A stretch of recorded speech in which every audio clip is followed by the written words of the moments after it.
Jury selection is underway as of today in the retrial of a man accused in the kidnapping and murder of Minneapolis realtor Monique Baugh. The 28-year-old mother of two was shot and killed on New Year's Eve of 2019 after prosecutors say she was lured to a fake home showing in a revenge plot. Lou Ragoose walks us through the key rulings that got us here today. Lou? Julie, a jury convicted the alleged mastermind Lyndon Wiggins of aiding and abetting first-degree murder in 2022. But the Minnesota Supreme Court tossed out that conviction, along with the first conviction of admitted accomplice Elsa Segura, ruling that the judge did not properly instruct the jury. That means Wiggins now gets a second chance. Two men, Cedric Berry and Barry Davis, are serving life sentences for first-degree murder in the kidnapping, torture, and killing of Minneapolis real estate agent Monique Baugh. But the man who allegedly put them up to it is returning to court for a second trial. 40-year-old Lyndon Wiggins is accused of hatching the fatal plot in order to get to Baugh's boyfriend, a known rival of his, before Wiggins' accomplices murdered Baugh. I mean, they're saying he wasn't necessarily present for the killing, but he was the one that orchestrated it. Twin Cities defense attorney Ryan Pasiga, who doesn't represent any of the defendants, reviewed the Minnesota Supreme Court ruling that granted Wiggins a new trial. So under our aiding and abetting law, generally, you have a jury instruction that tells the jury what the elements of aiding and abetting are. Before the jury began deliberating in the first trial, Judge Peter Cahill instructed them, but the state Supreme Court ruled that he deviated too far from what's considered the standard instruction for a crime like this. They were not given enough of the law, and that without that, that would be a very unfair trial to the defendant. Wiggins and his girlfriend, former corrections officer Elsa Segura, were both given new trials.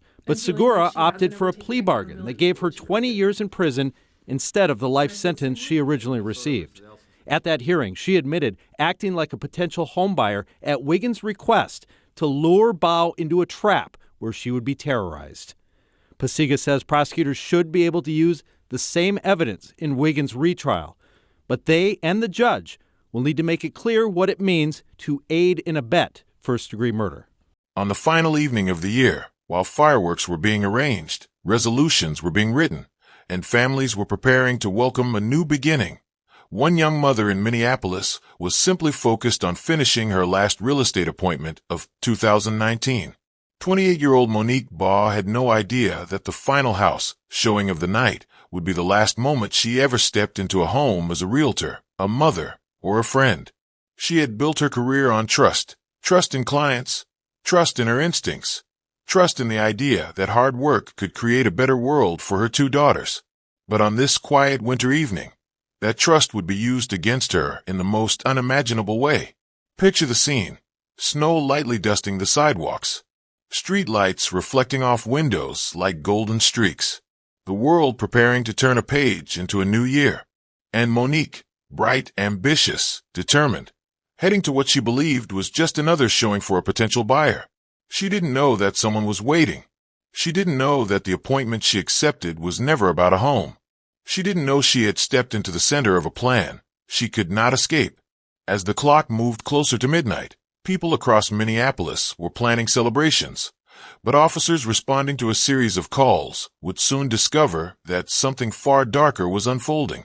The truth, when it surfaced, would reveal a chain of decisions, motives, and secrets that investigators would later describe as cold and deeply calculated.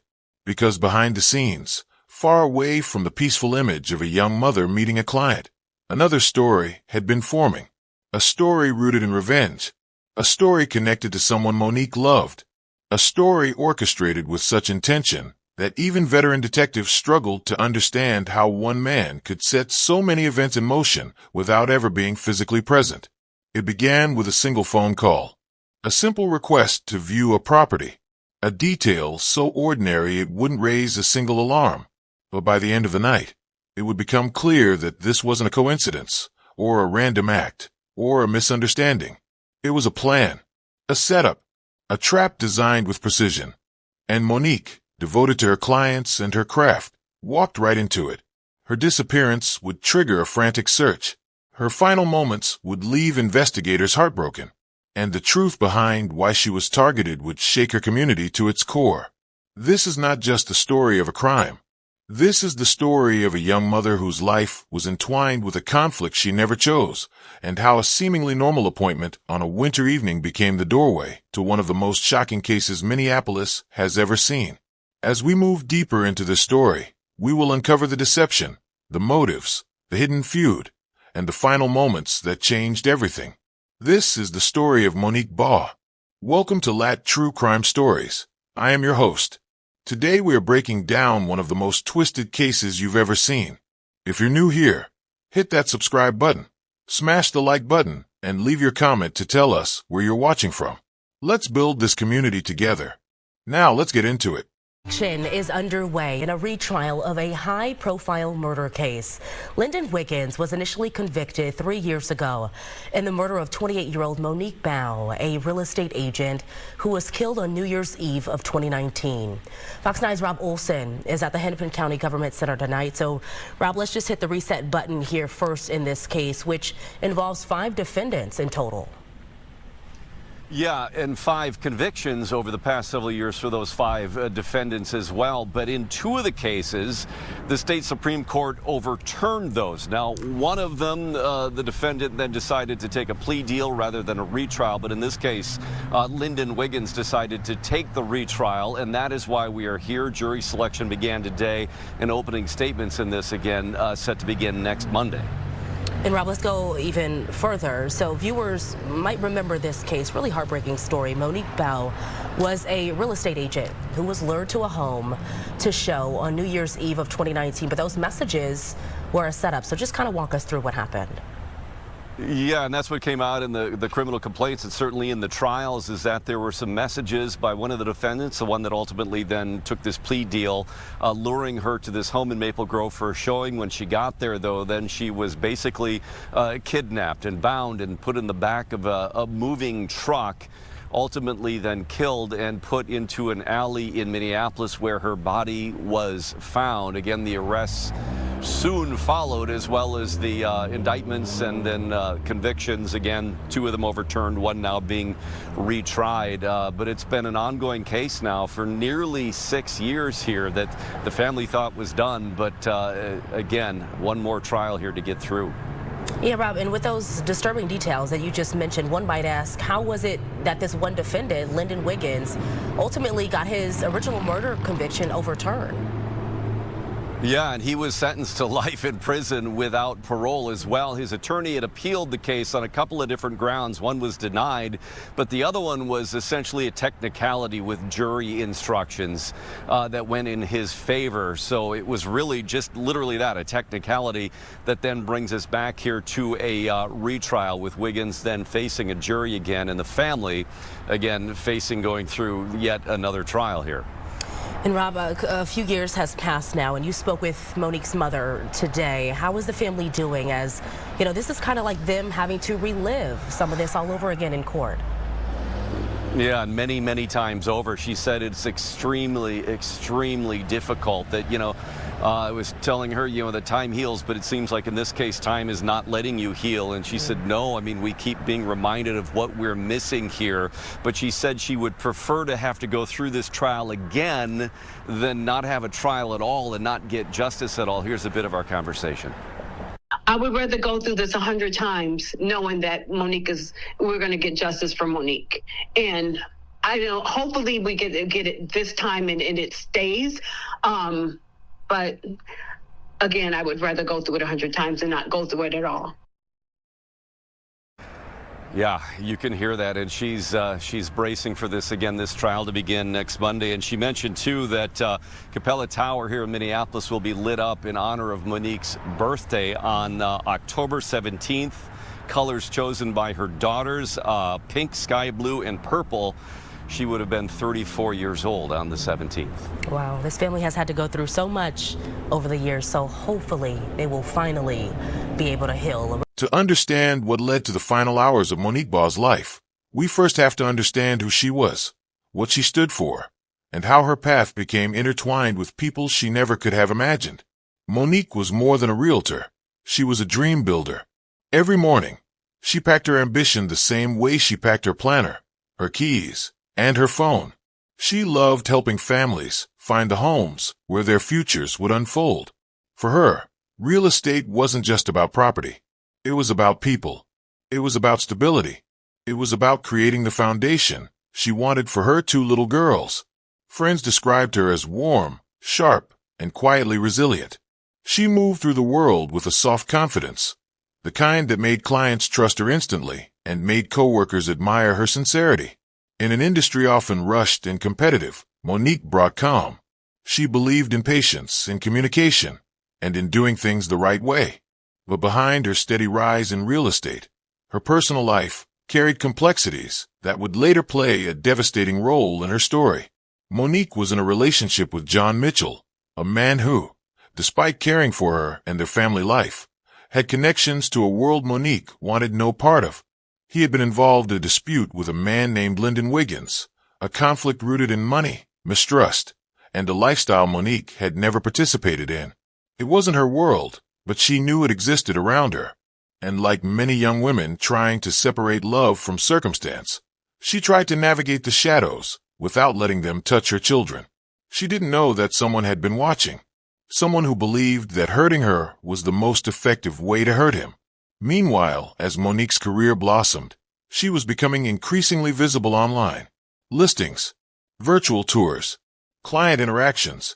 Her schedule was easy to track, not because she was careless, but because being open and accessible was part of her job. And on the morning of December 31st, 2019, that visibility would provide the perfect opening for someone with the worst intentions. A message came in, a request to view a home, a potential client looking to buy, an appointment set for later that day. Nothing unusual, nothing suspicious, nothing that would make a young realtor pause. But in the background, outside Monique's awareness, a plan was already forming. A plan woven through old grudges and new fears. A plan led by Wiggins, who believed that taking Monique would send a message John Mitchell could never ignore. As Monique prepared for her day, organizing her notes, checking her route, maybe humming a song under her breath, she had no idea she was being pulled into a situation designed long before her phone ever buzzed. This was still the calm before the storm, the moment when life feels normal, predictable, untouched by danger. But the people watching her movements were not looking for a home.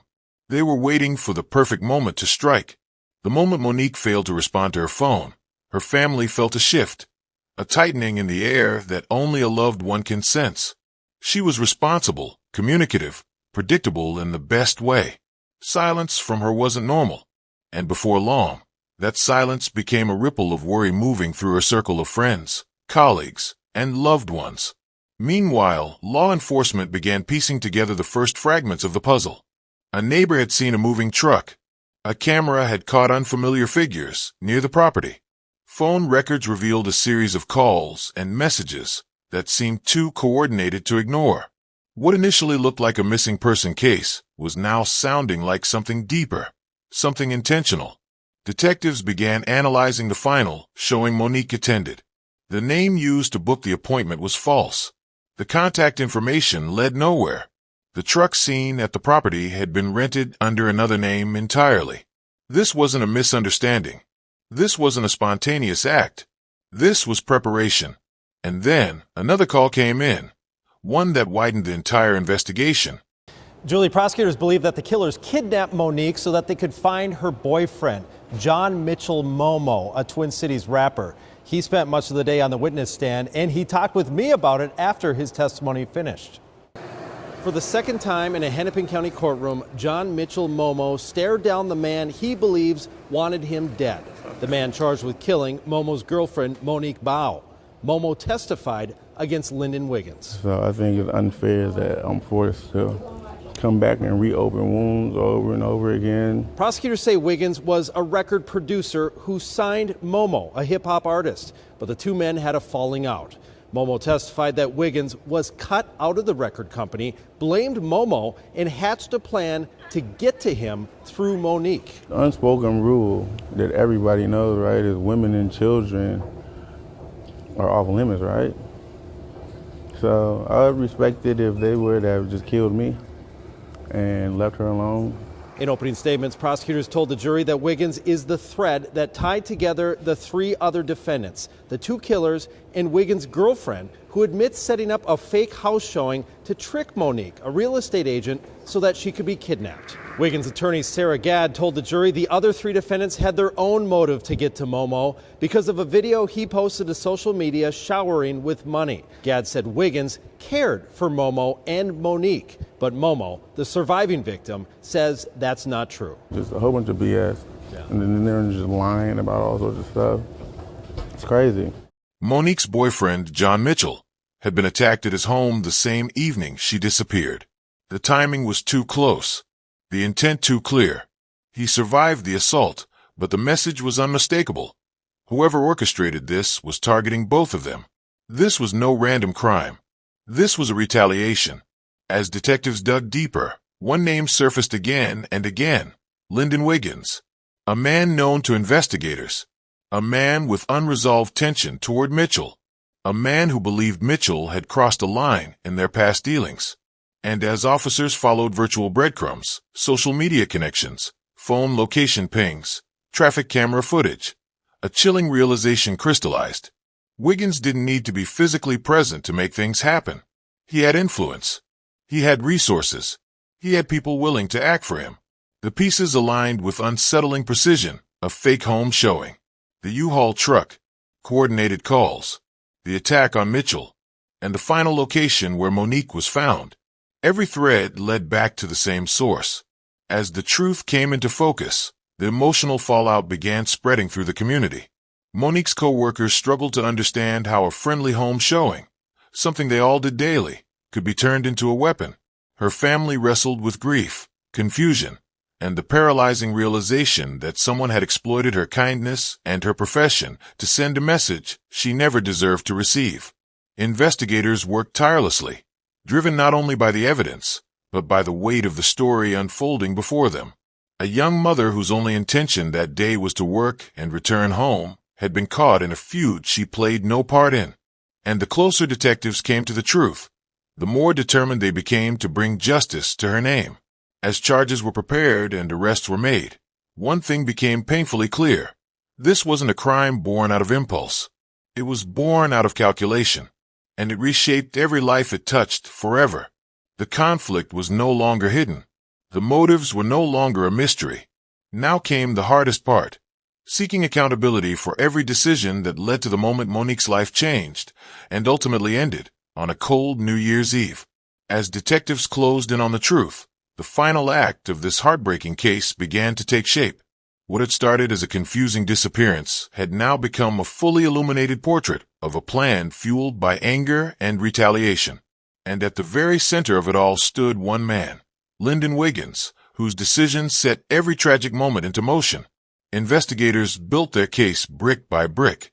Phone records placed key suspects in the exact locations where Monique had been taken. Digital footprints connected the fake home inquiry to known associates of Wiggins. Surveillance footage confirmed the movements of the rented truck, and the timing of the attack on John Mitchell aligned perfectly with the events surrounding Monique's disappearance. There were no coincidences.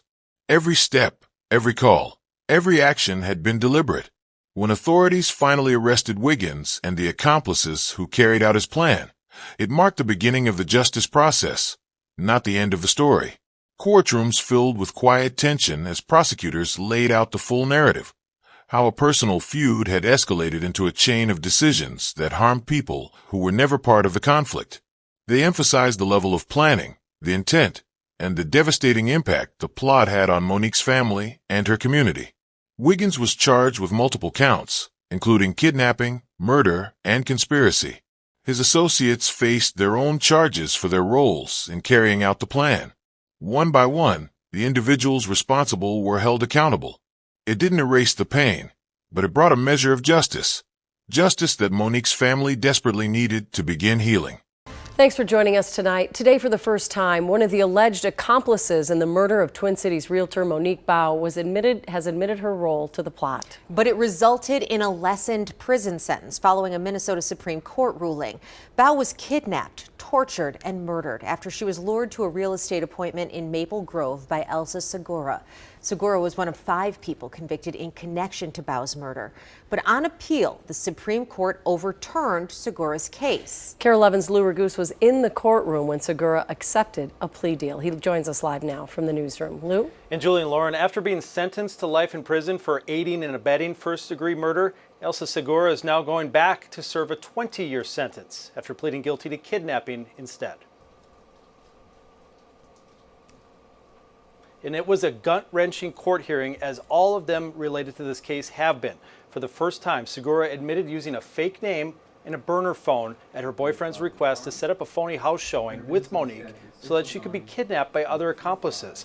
The Minnesota Supreme Court ruled that there wasn't direct proof that Segura knew murder would be the end result of her role in the plot, even though the prosecutor was emotional while she explained the deal. And I understand the frustration of feeling like this defendant is getting off really easy. She is. And feeling like she hasn't ever taken accountability for what she really did. And I feel the same way. And the Minnesota Supreme Court similarly overturned the conviction of the alleged mastermind behind Monique's murder, Lyndon Wiggins. And prosecutors are still pursuing the most serious charge in that case. There will be a court hearing for Wiggins on Thursday. I'm very upset, and I couldn't control myself. I love you, Mommy. For Monique Baugh's loved ones, the frustration is hard to hide, as the woman who lured her to her death is sentenced for the second time. She sits in there, and she figure out how to get shorter time. And what we feeling, she should feel that for the rest of her life. Her family should feel it for the rest of their life.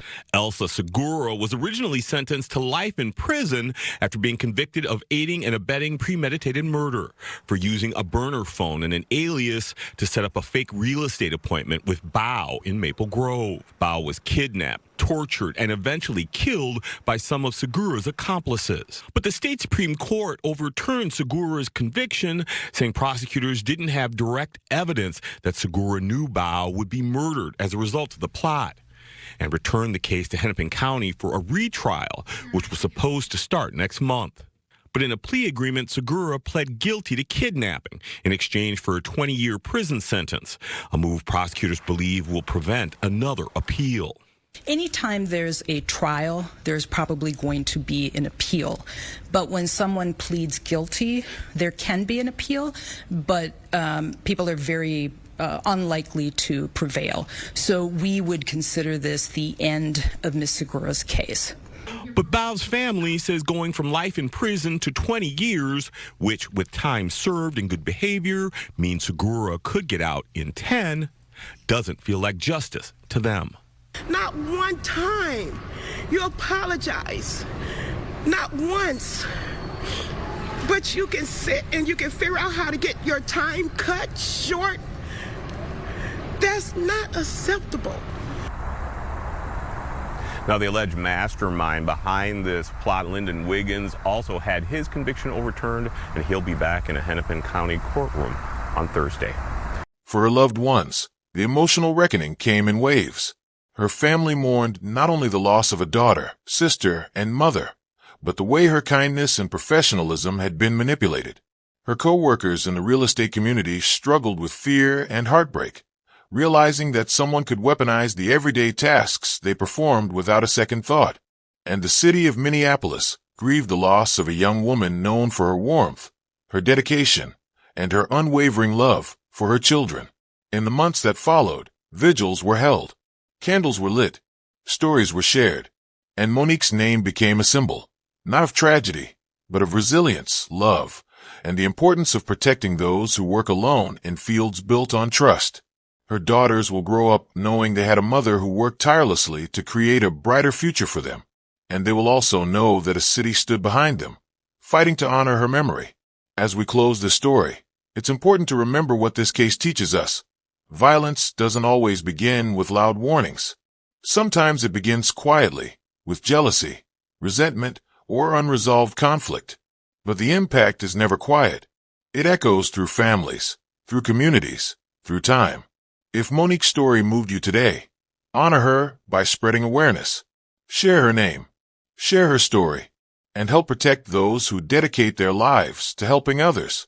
If you found value in this video, please like, subscribe, and turn on notifications so you never miss stories that matter. Your support helps ensure these voices are never forgotten. This is the story of Monique Baugh, and we say her name with love. On all charges, a jury handed down a verdict today to Lyndon Wiggins, the mastermind of the kidnapping and murder of Minneapolis realtor Monique Baugh. Today's verdict marks the end of a years-long saga that included multiple trials, appeals, and even a ruling by the Supreme Court. Here's Gordon Severson. Happy. I'm happy. Justice has been a long journey for Wanda Williams Baugh, who has endured 4 trials, each one bringing back painful memories of her daughter Monique Baugh's kidnapping and death. Even though it was hard to have to go through it, it was necessary. Just to see how there's still no remorse. There isn't any accountability from any of them. Them being Cedric Berry and Barry Davis, the 2 men who are serving life sentences for the actual kidnapping and murder. Elsa Segura, who is serving a 20-year sentence for setting up the fake home showing that put Baugh in harm's way. And now, Lyndon Wiggins. The investigation showed that Wiggins, the mastermind behind this plot, hired 2 men to kidnap Monique. Prosecutors with the Hennepin County Attorney's Office were happy with the jury's decision, especially lead attorney Paige Starkey, who has worked on this case to tell the story for nearly 6 years. It really has been the honor of my professional life to have a chance to prosecute this case as many times as it takes. Prosecutors say they're confident that the case will make it through the appeal process this time around, and that this trial will be the 4th and final for Monique's family. I go to raising Monique's children and do the best that I can to raise them the way that she wanted them to be raised. I know we're different people, but she gave me a glimpse of how she wanted her children raised.